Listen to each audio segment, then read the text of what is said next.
Here are 5 signs that you are stuck in a rut. Every day seems the same and you can't even remember what day of the week it is. You don't feel excited or inspired by anything. You're unmotivated.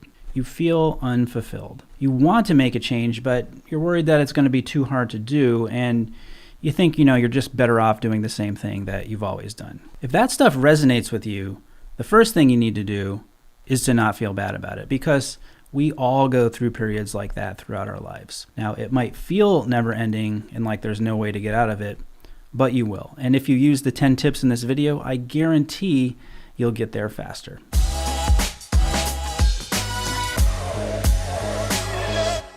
I'm Brian Sakawa, you are watching He Spoke Style, and this channel is dedicated to giving you all the advice and inspiration you need to dress well, develop your personal style, and gain more confidence. Tip number 1, very simple. You've got to accept the situation. Hey, I'm in a rut. I get it.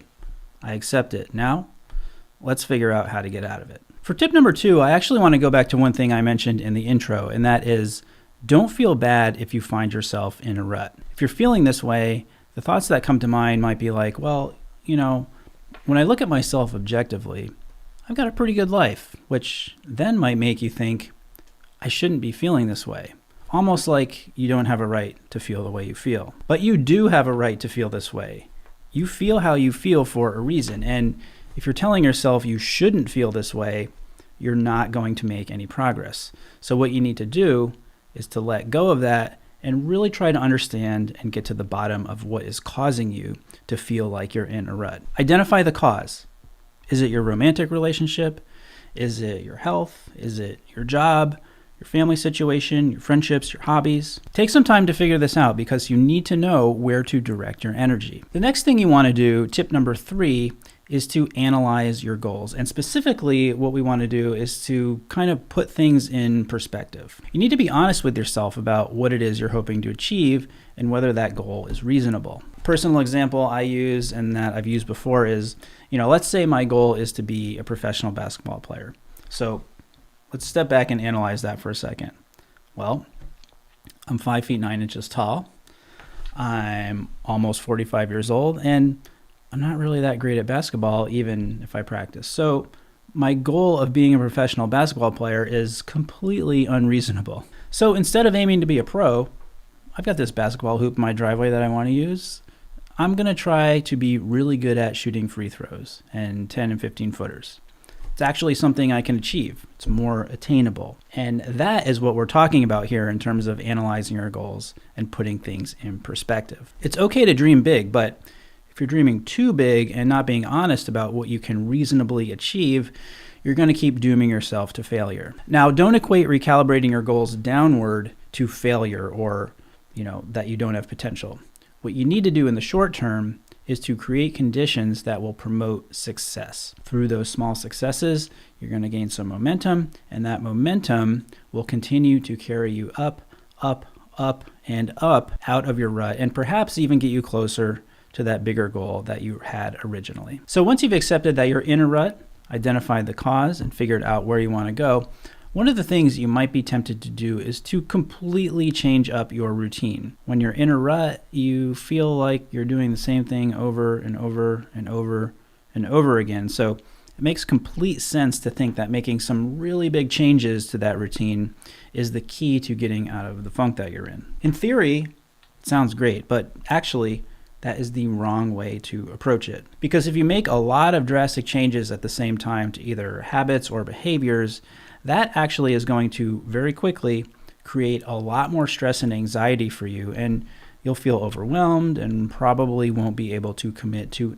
any of those changes. Now, that doesn't mean you shouldn't change up your routine, but what you should do is to make small changes to that routine. Choose 1 or 2 things and make those changes manageable. You want to be able to follow through with whatever change you make. One particular routine that I think is perfect to get into for this kind of situation when you're in a rut is a skincare routine. It checks a lot of boxes. It's a small change that makes a big impact on how you feel and see yourself. It's good for you, both short and long term. It's very easy to get into, and it is manageable. I know that skincare can sometimes seem like a challenge to get into. There's like so many different products. You're not sure what you should be using. Everything always runs out at different times, and it's hard to keep everything stocked.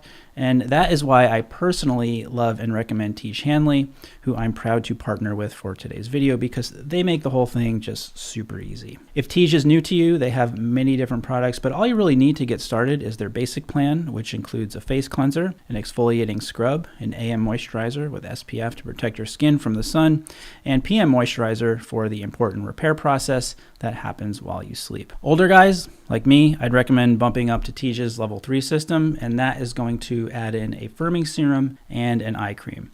I've used this stuff every day and every night for the past year and a half, and I can definitely tell you that I see and feel a difference. But let's get back to the part where I said it's easy. So when you get your box in the mail and open it up, it comes with a card.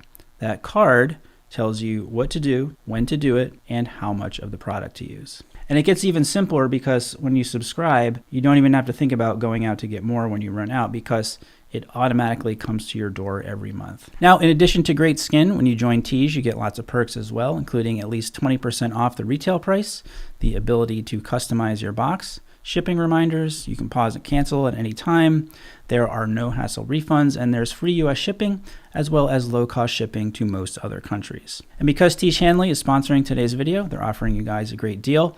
All you got to do is click the first link in the description. You'll get Tiege Hanley for 30% off. And you can also choose a DOP kit, hand towel or body wash and scrubber combo as a free gift. So click that link to get started today.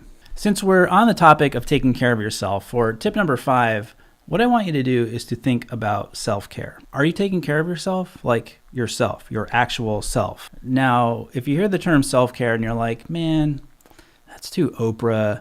That's not me. I'm a man. I don't need to do that. Well, you do. You won't believe it until you try it, but trust me, it works. So what are some self-care things that you can do? Relax and don't think about anything. Nothing. Nothing at all. Download a meditation app and try one of the guided meditations. If you're working on something, take a break. If you're feeling burnt out, take a step back.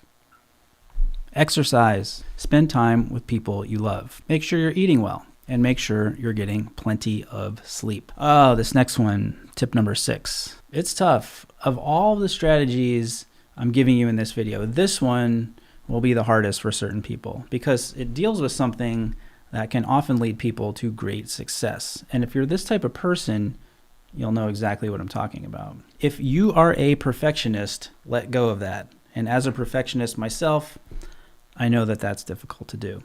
You have high standards.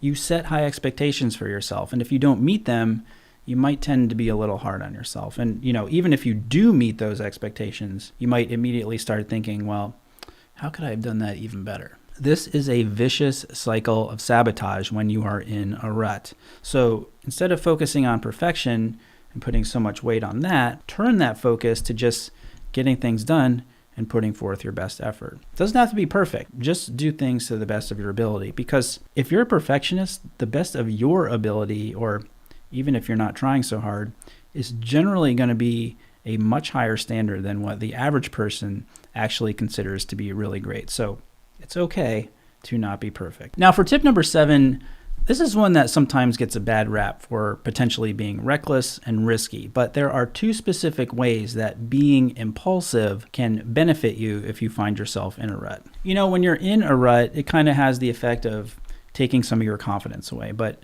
if you go ahead and make a quick decision about something and stick to that decision, that will actually increase your confidence in your ability to get something done. And second, if you approach something in a way that's more impulsive, meaning less thought going into it, it's going to give you a different perspective. It's going to give you some new insights, and looking at something differently is a great way to get yourself out of a rut. Now remember that being impulsive doesn't mean being reckless. So instead of saying, you know what, I'm going to be a base jumper starting tomorrow, dial it back a little and maybe say yes to a date, sign up for a cooking class, visit someplace nearby you've never been before, and don't make a plan before you go. Tip number 8 is to go outside. Go for a walk. Go for a bike ride. Go for a jog. Go to the park. Do something outside, and I guarantee you'll come back inspired. Tip number 9. Let's talk about routines again, because A routine is a good thing, but if you don't switch it up, things can get boring. And not only that, but what this does to your brain, well, what your brain does is it's used to this pattern. So it keeps applying the same strategies and processes to the problem. But that's not working. That's why you're in a rut. So what you need to do is to reset your brain. Start by not thinking. Let your mind wander. Again, tip number 8, go outside, sit quietly, doodle, nap, watch some bad TV, whatever it takes to just get your mind off of and away from this rut thing. Now, finally, tip number 10 is to realize that sometimes a rut isn't just a rut. It could be something else, something like depression. A rut is temporary and you'll eventually get out of it, but depression is something more serious. And I would definitely get some support and get some help if you think you might be depressed. There's no shame in that. Having someone to talk to outside of your family and friends is really helpful. And I know that because I've personally done talk therapy in the past. It's extremely helpful to just unload everything. And one thing you got to know, though, is it's not like a quick thing where you do it just a handful of times and you're better. It's a process. And like everything, it takes work and commitment, but it is so worth it. I think this is such an important topic and really want to thank Teach Hanley for sponsoring this video and giving me this platform to put this information out there to you guys. So just a reminder, click the first link in the description and you'll get 30% off Teach Hanley. And you'll also be able to choose a Dop kit, hand towel, or body wash and scrubber combo as a free gift with your first box.